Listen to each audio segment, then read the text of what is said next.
जय हिंद दोस्तों, आप सभी का स्वागत है सौरभ सिविल एकेडमी पे 10 जुलाई 2026 के करंट अफेयर्स पे। यहाँ आप जो भी करंट अफेयर्स पढ़ते हैं ये बाइलिंगुअल करंट अफेयर्स होते हैं। मीन्स आप इंग्लिश माध्यम के अगर विद्यार्थी हैं तो भी आपको सुटेबल है, प्लस अगर आप हिंदी माध्यम के हैं तो भी सुटेबल है। आप यूपीएससी का पेपर दे रहे हो, आप यूपीपीएससी का पेपर दे रहे हो, चाहे कोई स्टेट पीसीएस दे रहे हो, आप एसएससी दे रहे हो, रेलवे दे रहे हो, किसी भी एग्जाम को आप दे रहे हो तो ये करंट अफेयर्स आपके लिए रामबाण साबित होंगे। साथ ही साथ मैं पर टॉपिक आपको 30 एमसीक्यू कराता हूँ।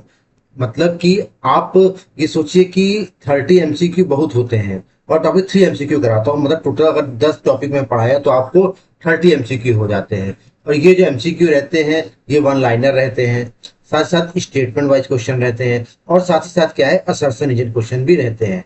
मीन्स इन क्वेश्चनों को आप अच्छे से पढ़ सकते हैं, लेकिन आप नोट्स जरूर बनाइए, पढ़ का रिवीजन करें जिससे आपकी स्ट्रेंथ मजबूत हो सके। चलिए स्टार्ट करते हैं आज current affair. World investment report 2026। देखिए अभी अभी क्या है कि United nation conference on trade and development ने एक रिपोर्ट जारी की है जिसका नाम है वर्ल्ड इन्वेस्टमेंट रिपोर्ट 2026। कौन सी रिपोर्ट जारी की है? World investment report 2026। अच्छा, ये अंकटाड ने ये बोला है कि टर्बुलेंट एरा चल रहा है। टर्बुलेंट एरा का मतलब क्या हो गया कि इस समय देखिए, आप देखेंगे तो ईरान या किसी युद्ध चल रहा है यूएसए से और इसराइल से। ये देखिए अभी समझौता हुआ था, फिर से स्टार्ट हो गया है। रसिया यूक्रेन चल ही रहा है, 3 साल हो गए। तो मतलब ये टर्बुलेंट एरा चल रहा है। तो इस टर्बुलेंट एरा में क्या है कि जो भी इन्वेस्टमेंट हो रहा है वो धीमा चल रहा है। देखिए इन्वेस्टमेंट कोई तभी करेगा जब शांति रहेगी। आप ही जो अगर ईरान में इन्वेस्टमेंट करना होता तो आप सोचेंगे कि अभी युद्ध चल रहा है, सप्लाई हो ना हो, क्या स्थिति रहे, वहाँ सरकार कौन रहे, कोई ट्रेजिडी ऐसी हो जाए तो लोग नहीं इन्वेस्टमेंट करेंगे। तो इसी तरह क्या है कि भारत के जो 2025 में एफडीआई अंतर्वाह, मतलब कि जो भारत का इनफ्लो है, भारत में जो एफडीआई का फ्लो है वो कितना 11th हो गया है। 11th रैंक है भारत की वैश्विक स्तर पे। साथ ही साथ इंडिया की 18th रैंक इसमें आउटफ्लो है। भारत से मतलब जितना एफडीआई गया है, मतलब भारत ने आउटफ्लो एफडीआई है, मतलब जो भारत से गया है दूसरे देशों में, वो इसमें भारत की 18th रैंक है। और यूएसए ने, अमेरिका ने, दोनों ही मतलब आउटफ्लो इनफ्लो में क्या किया है, टॉप किया है वैश्विक स्तर पर। क्वेश्चंस करते हैं। Which organisation release the world investment report 2026? UNCTAD. किस संगठन द्वारा विश्व निवेश को 2026 जारी की गई थी? अंकटाड द्वारा। किसके द्वारा? अंकटाड द्वारा। Consider the following statement regarding the world investment report 2026। India became the 11th recipient of global FDI info 2025। Bharat क्या है कि क्या 11th लार्जेस्ट है, रिसिपिएंट है ग्लोबल, मतलब इन्फ्लो में। तो सही बात है। यूएसए क्या बोथ इन्फ्लो आउटफ्लो में फर्स्ट है, ये भी सही बात। तो सही आपने सही हो गया। US continue to dominate global investment dynamics as the top country for growth, inflow and outflow। बिल्कुल सही बात है। इनफ्लो आउटफ्लो में यूएसए क्या किया है, टॉप किया है। तो world investment report release under the title international investment in turbulent era. देखिए ये भी सही है, लेकिन इसका एक्सप्लेनेशन थोड़ी कर रहा है कि इसलिए यूएसए टॉप पे टर्बुलेंट एरा में आ गया, इसे थोड़े। तो इसलिए क्या हो गया, ऑप्शन नंबर बी सही है। ये सही दोनों है लेकिन इसकी व्याख्या नहीं कर रहा है। IMF world economic outlook report. अभी अभी क्या है कि आईएमएफ ने क्या किया है, विश्व इकोनॉमिक आउटलुक रिपोर्ट क्या किया, जारी किया है। और इस आउटलुक रिपोर्ट में भारत की जो ग्रोथ रेट है कितना बताया, 7% बताया है। भारत की ग्रोथ रेट कितना बताया, 7% बताया है। और बोला गया है कि भारत दुनिया की सबसे बढ़ती प्रमुख अर्थव्यवस्था बना हुआ है। मतलब विश्व में भारत जो है सबसे तेजी से बढ़ती अर्थव्यवस्था है। आईएमएफ की बात करें तो आप इसे ध्यान रखिएगा, वर्ल्ड बैंक और आईएमएफ, वर्ल्ड बैंक और आईएमएफ जो है दोनों की स्थापना कब हुई थी, 1944 में हुई थी। और किससे हुई थी, ब्रेटन वुड्स सम्मेलन से। किससे हुई थी, ब्रेटन वुड्स सम्मेलन से 1944 में आईएमएफ की और वर्ल्ड बैंक की स्थापना हुई थी।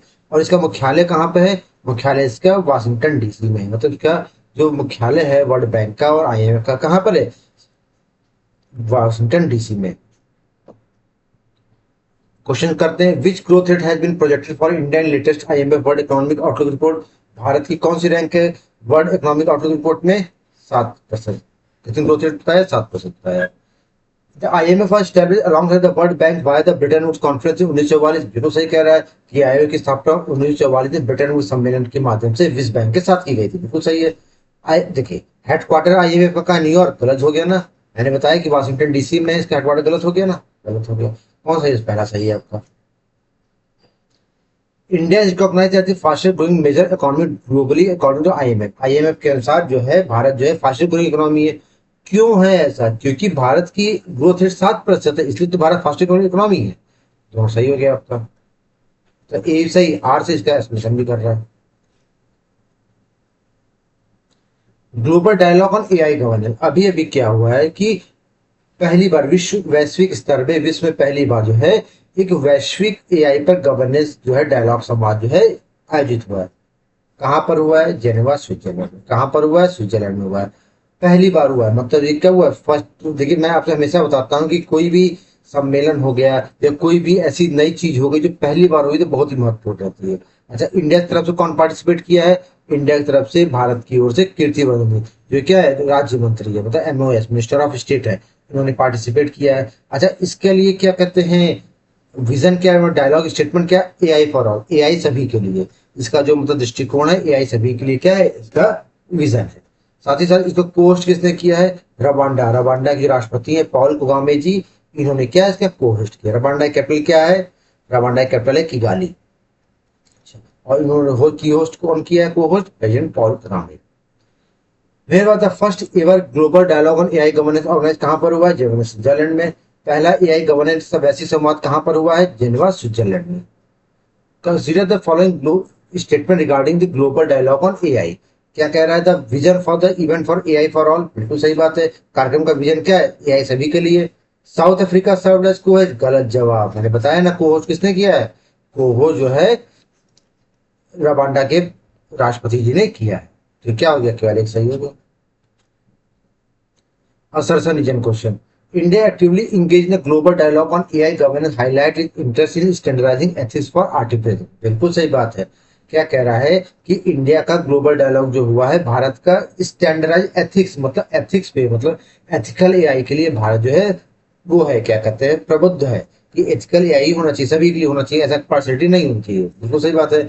Mister Kirtivardhan represented India conference in head in January, ये भी बात सही है। लेकिन इसीलिए कीर्तिवर्धन सिंह गए क्योंकि एआई पे एथिकल है इंडिया, इसलिए थोड़े गए हैं। तो इसलिए सही दोनों है, लेकिन एक्सप्लेनेशन नहीं होगा। 26 नाटो समिट, अभी अभी नाटो समिट कहाँ पर हुई है? टर्की अंकारा में। कहाँ पर हुई है? टर्की अंकारा में हुई है। अच्छा, इसका हेडक्वार्टर कहाँ है नाटो का? अपना नाटो की बात करें, नाटो का हेडक्वार्टर कहाँ है? ब्रुसेल्स, बेल्जियम में। स्थापना कब हुई? 1949 में। कितने मेंबर देश? 32। लेटेस्ट कौन है? स्वीडन। देखिए, मैं आपको स्टैटिक करंट दोनों बताता हूँ। देखिए, अभी मीटिंग हुई है, इस मीटिंग में देखिए नाटो ने डोनाल्ड ट्रंप जी का जो दोबारा हमला हुआ था, क्या कहते हुआ है ईरान में, उसका सपोर्ट भी किया है। Which country hosted the 26 NATO summit? Sorry, Turkey. किसने किया है? टर्की में अंकारा में हुआ है। 26वीं नाटो शिखर सम्मेलन की मेजबानी किस देश ने की? टर्की ने। Consider the following statement about NATO. It was established in year 1949, headquarter Brussels, बिल्कुल सही बात है। स्थापना वर्ष 1949, हेडक्वार्टर ब्रुसेल्स, सही बात है। फिनलैंड लेटेस्ट है, गलत जवाब। क्या बोल रहा है? फिनलैंड लेटेस्ट, गलत जवाब। फिनलैंड लेटेस्ट है नहीं, कौन है? स्वीडन है। तो ये क्या हो गया? गलत हो गया। पहला क्या हो गया? सही हो गया। 26 NATO summit held in Ankara to discuss the transatlantic security challenges, बिल्कुल सही बात है। 26वीं नाटो समिट कहाँ पर हुई? अंकारा में। किस लिए हुई है? जो ट्रांस अटलांटिक सुरक्षा चुनौतियों के लिए हुई है। Turkey has been stately crucial NATO alliance since cold war, बिल्कुल सही बात है। लेकिन टर्की क्या है? ट्रांस कंट्री है, ठीक है। तो ये बड़ा महत्व रखता है क्योंकि एशिया और यूरोप का क्या है, एक ही द्वार कहा जाता है इसको। तो क्या है, इससे नाटो क्या कोल्ड वॉर एरा से जुड़ा हुआ नाटो का जो है स्टेटिक क्रूशियल मेंबर है। तो ए सही, आर सही इसका। ब्रिक्स, देखिए जहां भी ब्रिक्स ब्रिक्स आ जाए सोचिए, बहुत ही इंपॉर्टेंट है। तो अभी अभी क्या हुआ, ब्रिक्स की ट्रांसपोर्ट समिट हुई है। कहां पर हुई है ये समिट? कहां पर हुई है? नागपुर में हुई है। कहां पर हुई है? नागपुर हुई है। और इस समिट का क्या है, ये तीसरा संस्करण है। कौन सा संस्करण है? तीसरा संस्करण है। अच्छा, ऐसा क्यों हो रहा है? मैंने आपको बताया है कि भारत जो है ब्रिक्स 2026 को क्या कर रहा है? होस्ट कर रहा है। अच्छा, इसकी और जो समिट कहाँ हुई है मैंने आपको बताया था, उसको भी आप लोग याद रखिएगा। अगर आपको रिवीजन में करा देता हूँ, कल्चर मतलब संस्कृति वाली कहाँ पर हुई है? वाराणसी में हुई है। एग्रीकल्चर वाली कहाँ पर हुई है? इंदौर में हुई है। कहाँ पर हुई है? इंदौर में हुई है। स्पेस वाली आपको पता है, इसरो का हेडक्वार्टर कहाँ है? बेंगलुरु में। कहाँ पर हुई है? बेंगलुरु में हुई है। अच्छा, और क्या कहते हैं, एम्प्लॉयमेंट की बेटा कहाँ पर हुई है? एम्प्लॉयमेंट वाली ये आपकी हुई है तिरुवनंतपुरम में। कहाँ पर हुई है? तिरुवनंतपुरम। लिखने में देखिए भले शब्द वैसे हो, लेकिन आप लोग समझ आइएगा मैं किसकी बात कर रहा हूँ। और जो क्या कहते हैं टूरिज्म की हुई है, पर्यटन वाली कहाँ पर हुई? टूरिज्म की ये हुई है जयपुर में हुई है। तो जितने जितने मीटिंग हो रही है जिसकी, वो सब आप लोग याद रखिए कहाँ कहाँ पर हो रही है, ठीक। तो फिर हमारा third edition of BRICS transport summit है नागपुर। ब्रिक्स परिवहन का तीसरा शिखर सम्मेलन कहाँ पर हुआ? नागपुर में। Consider the following statement regarding BRICS transport summit, third additional summit organised Nagpur. सही बात है। इंडिया ब्रिक्स समिट 2026 होस्ट कर रहा है, ये भी सही बात है। भारत 2026 समग्र ब्रिक्स सम्मेलन की मेजबानी कर रहा है, तो ये आपका क्या आंसर हो गया? सी वाला सही हो गया आपका। The hosting of the BRICS transport summit and Nagpur reflect India emphasis on infrastructure integration. बिल्कुल सही बात है। भारत होस्ट कर रहा है नागपुर सिटी, तो मतलब ये साबित करता है कि भारत अपने बुनियादी ढांचों पे कितना एकीकरण पे ध्यान देता है। बिल्कुल सही बात है। लेकिन इसीलिए इंडिया होस्ट कर रहा है, ये बात सही नहीं है कि इंडिया अपने इंफ्रास्ट्रक्चर पे ध्यान दे रहा है तो इसीलिए ब्रिक्स समिट होस्ट कर रहा है, तो सही बात नहीं है ना। देखा, India will hosting the BRICS leader summit 2026, ये सही नहीं है ना। सही दोनों है, लेकिन इसका एक्सप्लेनेशन नहीं कर रहा, तो क्या क्या ये भी सही होगा। अभी अभी देखिए क्या है कि चेस्ट के 90th ग्रैंड मास्टर बने, कौन सा? अश्वथ एस। कौन है? अश्वथ एस। अश्वथ एस को 90th ग्रैंड मास्टर बन गए हैं। ये 17 साल के हैं और ये कहाँ से हैं? ये कन्याकुमारी से हैं। ये कहाँ से हैं? कन्याकुमारी। दोनों चीजें याद रखिएगा, ये 17 साल के हैं और कहाँ से हैं? कन्याकुमारी से। ये इसमें कन्याकुमारी और ये 17 साल के हैं, तमिलनाडु से। Who become the Indian 90th grand master? Ashwath S. कौन बने हैं ग्रैंड मास्टर नए? अश्वथ एस बने 98। Consider the following statement about Aswath. He is 17 years old chess player who recently achieved the title Grand Master title. बिल्कुल सही बात है। क्या है? 17 साल के हैं जिन्होंने ग्रैंड मास्टर खिताब जीता है, बिल्कुल सही बात है। ही बिलोंग्स टू केरला, ये गलत जवाब। मैंने अभी अभी आपको बताया ना कि कहाँ संबंध रखते हैं? कन्याकुमारी से। कन्याकुमारी कहाँ है? तमिलनाडु में। इसके बाद एक सही। Aswath has expanded Tamil Nadu legacy as Indian premier powerhouse for chess talent. बिल्कुल सही बात है कि तमिलनाडु को चेस का मक्का कहते हैं। मतलब क्या है कि तमिलनाडु की लेगेसी साबित करता है, क्योंकि ये जीत गए हैं। अच्छा, अब क्या कह रहा है? क्योंकि ऐसा क्यों हो रहा है कि तमिलनाडु की लेगेसी बड़ी है? क्योंकि क्योंकि जो 17 साल के अश्वथ है ये भी कन्याकुमारी से है और 98 ग्रैंड मास्टर बन गए, तो सही भी इसका व्याख्या भी कर रहा है। India Australia bilateral treaty and summit, बहुत ही महत्वपूर्ण सवाल। आपको पता है कि प्रधानमंत्री जी कहाँ गए थे? अभी अभी प्रधानमंत्री जी इंडोनेशिया गए थे। इंडोनेशिया के बाद कहाँ गए? ऑस्ट्रेलिया गए। ऑस्ट्रेलिया के बाद आज कहाँ पहुंचे? न्यूजीलैंड। कहाँ पहुंचे? न्यूजीलैंड पहुंचे। तो अभी ऑस्ट्रेलिया की बात करते हैं, जहाँ पे क्या क्या समझौते किए हैं भारत और ऑस्ट्रेलिया ने। तो यहाँ पे क्या हुआ कि क्यों गए? वैसे तो PM Modi visited in Australia for third India Australia annual leader summit. मतलब third India Australia annual leader summit को मोदी जी अटेंड करने पहुंचे थे। कहां पर? मेलबर्न। कहां पर पहुंचे थे? मेलबर्न में पहुंचे थे। Met with Australia premium Anthony Albanese. Anthony Albanese जो वहां के प्रधानमंत्री जी हैं, उनसे मुलाकात हुई। क्या क्या मेनली काम हुआ? साइन हुआ यूरेनियम सप्लाई पर ऑस्ट्रेलिया और इंडियन न्यूक्लियर एनर्जी प्रोडक्शन। मतलब परमाणु ऊर्जा उत्पादन के लिए ऑस्ट्रेलिया भारत को यूरेनियम देगा, पहली चीज। रूट टॉप सोलर प्लांट के लिए ट्रेनिंग सेंटर, जो मतलब लगाने के लिए ट्रेनिंग होती है, वो ऑस्ट्रेलिया प्रोवाइड करेगा। तीसरी चीज, साइबर टेक्नोलॉजी में भारत की सहायता करेगा। चौथी चीज, जो मिनरल कॉरिडोर है ये सेटअप किया जाएगा। मतलब ऑस्ट्रेलिया की सहायता से भारत में क्या है? एक क्रिटिकल मिनरल कॉरिडोर क्या है? सेटअप किया जाएगा। फिर third India Australia annual leadership summit कौन होस्ट किया है? मेलबर्न। देखिए, सिडनी भी ऑस्ट्रेलिया में है, कैनबरा भी ऑस्ट्रेलिया में, मेलबर्न भी ऑस्ट्रेलिया में। इस जगहों का नाम भी याद रखिएगा आप, कि खाली ये नहीं कि आप ऑस्ट्रेलिया याद कर लीजिए। तीसरे भारत ऑस्ट्रेलिया वार्षिक नेता शिखर की मेजबानी कहाँ से की गई? मेलबर्न से की गई। Regarding the recent agreement between India and Australia, consider the following statement. An agreement was sign for uranium supply to boost India energy production. बिल्कुल सही बात है। Rooftop solar plant training centre establish Maharashtra. गलत जवाब। मैंने कहाँ बताया? गुजरात में हो रहा है। कहाँ पर हो रहा है? गुजरात में हो रहा है, तो ये गलत हो गया। क्लियर? कौन सही हो गया? पहला सही हो गया आपको। इंडियन ऑस्ट्रेलिया है formalise the establishment of critical mineral corridor. बिल्कुल सही बात है। भारत और ऑस्ट्रेलिया ने क्रिटिकल मिनरल कॉरिडोर की स्थापना को चालू रोक दिया है। बिल्कुल सही बात है। क्यों दिया है? Critical mineral like lithium and cobalt are vital for energy, clean energy transition and EV. सही बात है, क्योंकि ईवी करने के लिए बहुत जरूरी है, क्या कहते हैं, क्रिटिकल मिनरल। इसलिए तो भारत ने इसको प्रोमोट किया है। तो क्या ए सही? आर से इसका एक्सप्रेशन भी करता हूँ। Operation hard wall. अभी अभी क्या हुआ है कि एफबीआई, आपको पता है कि जो यूएसए की जो एजेंसी है, जैसे हमारे यहाँ से क्या कहते हैं सीबीआई है वैसे अमेरिका में क्या है, एफबीआई है। तो एफबीआई ने क्या है कि एक इंटेलिजेंस और सिक्योरिटी एजेंसी है, इसने क्या किया है कि जो लॉरेंस बिश्नोई गैंग है उसके खिलाफ क्या लॉन्च किया है, ऑपरेशन हार्डबॉल लॉन्च किया है। कौन सा ऑपरेशन लॉन्च किया है, ऑपरेशन हार्डबॉल लॉन्च किया है।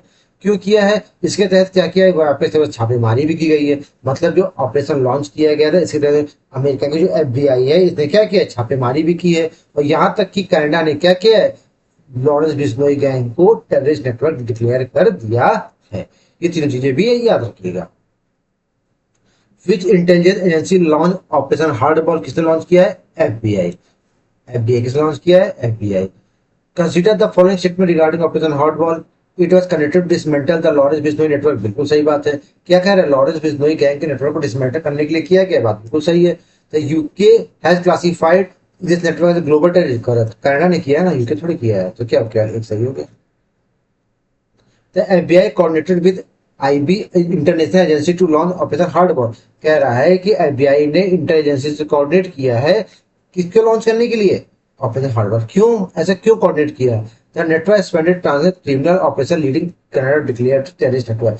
क्यों, क्योंकि इस नेटवर्क ने अंतरराष्ट्रीय आपराधिक गतिविधियों का विस्तार किया, जिसे कनाडा ने इसे आतंकवादी से घोषित किया है।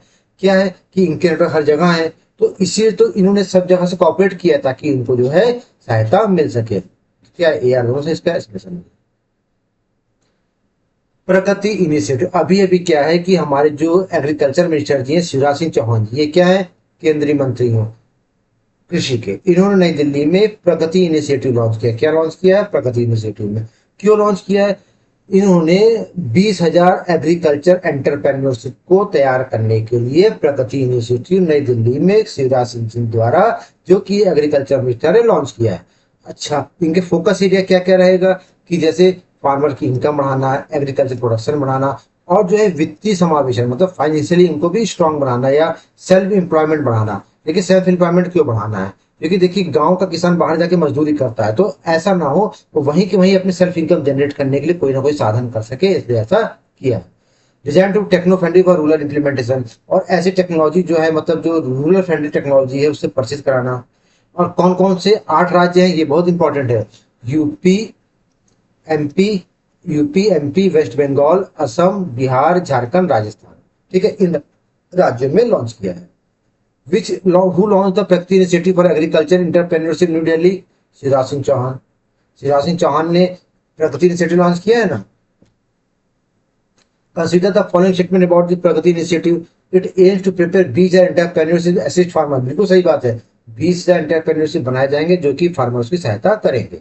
The initiative is initially covered in all state, ना सभी थोड़ी कवर करेगा, ये केवल 8 डिस्ट्रिक्ट कवर करेगा, 8 राज्यों कवर करेगा, तो गलत हो गई, केवल एक सही होगा। The Pragati initiative focus extensively on financial inclusion and self employment for farmer. बिल्कुल सही बात है, प्रगति इनिशिएटिव किस पे फोकस करेगा, फाइनेंशियल इंक्लूजन और सेल्फ एम्प्लॉयमेंट फॉर फार्मर्स के, बिल्कुल सही बात है। It train track friendly agri entrepreneurship deploy modern solution in rural area. ये क्या करेगा, टेक्नोलॉजी फ्रेंडली एग्रीकल्चर एंटरप्रेन्योरशिप बनाएगा जो मॉडर्न सोल्यूशन निकालेंगे और रूरल एरियाज में एंटरप्रेन्योरशिप जनरेट करेंगे, फार्मर्स की आय बढ़ाएंगे, इन सब के लिए करेंगे। तो क्या होगा, दोनों चीज का सही एक्सप्लेनेशन हो गया। मी भूमि मी हक्कू प्रोग्राम, अभी अभी क्या है कि आंध्र प्रदेश के सीएम, इनका क्या नाम है, नारा चंद्रबाबू नायडू, जो भारत के सबसे क्या है, रिचेस्ट सीएम है, मतलब सबसे अमीर मुख्यमंत्री है। इन्होंने क्या किया है, आंध्र प्रदेश के नांदेड़ डिस्ट्रिक्ट से एक इनिशिएटिव लॉन्च किया है, इसका क्या नाम है, मी भूमि मी हक्कू प्रोग्राम। मतलब मेरा भूमि मेरा हक। मतलब ये क्यों लॉन्च किया गया है, ताकि मतलब कि पूर्ण भूमि साबित और भूमि रिकॉर्ड से संबंधित है, मतलब जो जिसकी भूमि है, किसानों को भूमि मिले, उनके जमीनों का पट्टा हो सके, उनको भूमि की पासबुक वगैरह दी जाएगी, मतलब कि लैंड रिकॉर्ड्स में किसानों के लिए पारदर्शिता आ सके और किसान का भला हो सके, मतलब ट्रांसपेरेंसी लाना, अकाउंटेबिलिटी लाना लैंड एडमिनिस्ट्रेशन में। इसके लिए क्या है कि इन्होंने मी भूमि मी हक्कू प्रोग्राम लॉन्च किया है, जिसके तहत फार्मरों को फिजिकल और डिजिटल लैंड पासबुक भी दी जाएगी। मी भूमि मी हक्कू प्रोग्राम व launch of which district Assam, Nandyal. Mee Bhoomi Mee Hakku कार्यक्रम आंध्र प्रदेश किस जिले से शुरू किया गया है, नंदयाल से। Consider the following statement regarding the Mee Bhoomi Mee Hakku programme, it is a scheme aimed at providing clean subsidise for rooftops, पर ना गलत ना, रूफ टॉप की थोड़ी की गई है, हाँ ये सही है कि under this programme farmers provided with land ownership passbook, ये बात सही है कि लैंड ओनरशिप पासबुक प्रदान की जाएगी, तो सही हो गया। मी भूमि में आपको scheme aims at drastically reduce corruption and dispute in land rural land ownership, ये बिल्कुल सही बात है। मी भूमि में आपको स्कीम क्या करेगी, करप्शन घटाएगी और लैंड डिस्प्यूट को कम करेगी। क्यों कम करेगी, क्योंकि the programme focus on transparency by issue authenticated land passbook to farmer, क्योंकि ऑथेंटिकेटेड मतलब प्रमाणित जो है पासबुक इशू करेगी फार्मर्स को, तो अपने आप डिस्प्यूट कम हो जाएंगे। तो ए आर दोनों से इसका व्याख्या भी करना है। जैसे कि आज थोड़ा टॉपिक ज्यादा है। अभी अभी क्या हुआ है कि एक एक्चुअली एक्चुअली जो है एक वीकली इंसुलिन लॉन्च की गई है। मतलब एक कंपनी है जिसका नाम है नोवो नॉर्डिस्क। क्या नाम है, नोवो नॉर्डिस्क कंपनी ने एक जो है एक्चुअली नाम की एक इंसुलिन जो है लॉन्च की है। जो ये मतलब क्या है कि ये हफ्ते में एक बार लगानी है, मतलब 1 वीक वीक में एक बार लगानी है। इसको लॉन्च किया किसके, डायबिटीज मिलिटस। ये डायबिटीज मिलिटस होती है, डायबिटीज इंडिकेटस होती है। डायबिटीज मिलिटस क्या होता है कि रक्त में शक्कर की मात्रा बढ़ रही है, रक्त में शक्कर की मात्रा क्या है, बढ़ रही है, इसको डायबिटीज मिलिटस कहते हैं। तो इसमें क्या हुआ है कि इससे आपको जो है कि अब आपको पर डे इंजेक्शन आने की जरूरत नहीं है, आप हफ्ते में एक बार इंजेक्शन लगा लीजिए, आपका काम करेगा। मतलब जो 365 दिन होते थे वो जो है 52 हफ्तों से रिप्लेस हो गए। Which pharma company develop quickly once weekly insulin injection किसने किया, नोवो नॉर्डिस्क ने। सप्ताह में एक बार दी जाने वाली इंसुलिन सुई विकसित की एक्विली ने। क्या नाम है इस कंपनी का, Novo Nordisk. Consider the following statement regarding Awiqli, it is once weekly medical option design for effective treatment of tuberculosis, गलत जवाब। ट्यूबरक्लोसिस की थोड़ी किया है, ये तपेदिक के प्रभाव के लिए, गलत। 365 दिन के डेली रूटीन इंजेक्शन को 52 इंजेक्शन एनुअली कर दिया, हाँ ये चीज सही है कि दैनिक तो 335 इंजेक्शन 65 इंजेक्शन लगते थे, वो कितने हो गए, 52। दूसरा सही option. Actually represent the major milestone in improving the patient compliance and quality of life for individual with diabetes, हाँ बिल्कुल सही बात है। एक्चुअली मधुमेह से पीड़ित व्यक्तियों के लिए जीवन गुणवत्ता सुधार करने बड़ा मील का पत्थर साबित हुआ, ये बात बिल्कुल सही। क्यों, क्योंकि इन्होंने सिंगल डे इंसुलिन बनाई है कि जगह क्या किया है, पेशेंट को 52 इंजेक्शन पर ईयर कर दिया है। तो 365 52 में कितना अंतर है, कितना पेशेंट को आराम हो गया है, इसलिए मील का पत्थर हुआ। तो ए आर इसका एक्सप्लेनेशन दी। CITES 2.01 platform, very very very important, अत्यधिक महत्वपूर्ण सवाल है। इंप्लॉइज प्रोविडेंट फंड ऑर्गेनाइजेशन, कर्मचारी भविष्य निधि संगठन ने एक जो है क्या लॉन्च किया है, सीटीएस 2.0, मतलब इसको अपग्रेड किया है। फुल फॉर्म क्या है इसका, centralise IT enable service platform launch किया है, मतलब अपग्रेड किया है। अच्छा क्या अपग्रेड किया है, क्या है कि आप जानते हैं कि ईपीएफओ के भारत भर में क्या कई रीजनल ऑफिस हैं। तो पहले क्या था कि जिस रीजनल ऑफिस में आपका पैसा फंसा है आप वहीं पे जाके निकाल सकते थे, लेकिन अब इन्होंने क्या कर दिया है कि इस डेटा को क्या कर दिया है, सेंट्रलाइज कर दिया है।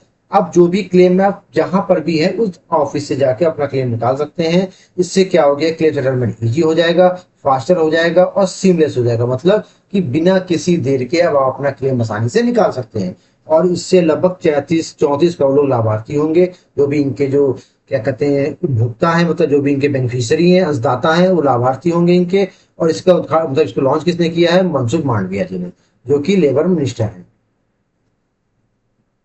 Who officially launch the upgraded cities 2.01 platform, किसने किया है, मनसुख मांडविया। किसने किया, मनसुख मांडविया। सीटेस लॉन्च किया है ना। Consider the following statement about the CITES 2.01, it is highly upgraded and centralised IT enabled service portal developed by EPFO, सही बात है। ईपीएफओ द्वारा डेवलप किया गया है, हाई सेंट्रलाइज इनेबल्ड प्लेटफॉर्म है। उसका एम क्या है, 34 करोड़ लोग को डायरेक्टली बेनिफिट करना, ये भी बात सही है। तो दोनों सही हो गया इसका, ऑप्शन नंबर सी सही। The implementation of CTS 2.01 will dramatically slash down delays in PF claim settlement, बिल्कुल सही बात है। अब ये क्या करेगा कि सीटेस 2.01 से पीएफ क्लेम सेटलमेंट जो डिले होता था कम हो जाएगा। The platform merges centralised database architecture across all RO regional office of EPFO, बात बिल्कुल सही है। क्यों ऐसा कर दिया है, क्योंकि भैया सबको मर्ज कर दिया है, जितने भी सेंट्रल ऑफिस है, तो काम जल्दी हो ही जाएगा, इसलिए ए आर दोनों से इसका एक्सप्लेनेशन मुझे। गुरु दक्षिणा कैशलेस मेडिकल सर्विस, देखिए हमारे सूबे के माननीय मुख्यमंत्री योगी आदित्यनाथ जी ने बहुत ही अच्छा डिसीजन लिया है। इन्होंने क्या किया है कि जो भी सरकारी शिक्षक हैं, मतलब चाहे वो प्राइमरी के शिक्षक हों, चाहे वो मिडिल के शिक्षक हों, साथ ही जो भी रसोइया वगैरह रहते हैं, रसोइया रहते हैं, साथ ही में जो सब टीचर साथ में रहते हैं, इनके सहायक टीचर वगैरह रहते हैं, मतलब जो और काम करते हैं, जैसे टीचर के अलावा भी और नॉन टीचिंग स्टाफ रहता है, उनके लिए गुरु दक्षिणा कैशलेस मेडिकल स्कीम लॉन्च की है। इसके तहत क्या है, 15 लाख टीचर बेनिफिट पाएंगे और इनको 5 लाख तक का हेल्थ इंश्योरेंस दिया जाएगा। 5 लाख तक का हेल्थ इंश्योरेंस दिया जाएगा, जिसमें जो राज्य सरकार है 3,000 रुपए देगी। टीचरों को एक भी रुपया नहीं देना है और राज्य सरकार 3,000 रुपए पर टीचर देगी। और इसमें पैरा टीचर, शिक्षा मित्र सब कुछ क्या बेनिफिट मिलेगा। और इसके लिए उत्तर प्रदेश सरकार ने स्टेट बैंक ऑफ इंडिया से एमओयू साइन किया है। मतलब जो इंश्योरेंस है किसका होगा, स्टेट बैंक ऑफ इंडिया का होगा। From which city did the UP government launch the गुरु दक्षिणा कैशलेस मेडिकल सर्विस, की डिस्ट्रिक्ट से लॉन्च किया है, वाराणसी से। हाँ ये बहुत महत्वपूर्ण है, लिखा है कि नहीं ऊपर, हाँ देखिए लिखा नहीं, ये कहाँ से लॉन्च किया, वाराणसी से लॉन्च किया है। ये इंपॉर्टेंट चीज है, ये याद रखिएगा। Consider the following statement regarding the गुरु दक्षिणा scheme is provide health insurance of coverage 5 lakh पर टीचर। तो सही बात है, ये 5 लाख पर टीचर इंश्योरेंस देगा। The premium amount share in 50-50 ratio, गलत जवाब। मैंने क्या बताया कि पूरा का पूरा 3,000 रुपये कौन वहन करेगा, राज्य सरकार से। क्या हो गया, गलत हो गया, क्या हो गया, एक सही हो गया। पैरा टीचर है primary educator in UPS so question high optimising for Guru scheme, बिल्कुल सही बात है भाई। जो भी पैरा टीचर है नियमित प्राथमिक शिक्षा के, जैसे परमानेंट टीचर्स के लिए, ये भी बात ध्यान दीजिएगा, एडहॉक टीचर्स के लिए नहीं है। पैरा टीचर है नियमित अध्यापक है, उनको ये योजना क्या देगी, एक अच्छी खासी योजना है बिल्कुल। क्यों, क्योंकि 3,000 रुपये सरकार देगी प्रीमियम कॉस्ट में और लोगों को एसबीआई के साथ पार्टनरशिप कर रही है, जिससे टीचरों का बहुत भला होगा। जिससे एक से जो सही हो गया, ठीक है ना। चलिए इस तरह से हमने आज करंट अफेयर्स कंप्लीट किए और हमने अच्छी खासी आज की वीडियो भी कोशिश मैंने किया कि लंबी ना जाए, क्योंकि 13 क्वेश्चन भी थे। तो इस तरह से मिलते हैं नेक्स्ट लेक्चर में। आप लोग नोट्स बनाइए, रिवीजन करिए, वीडियो अच्छी लगे तो लाइक कीजिए, चैनल को सब्सक्राइब कीजिए। मिलते हैं कल के लेक्चर में, तब तक के लिए जय हिंद, जय भारत।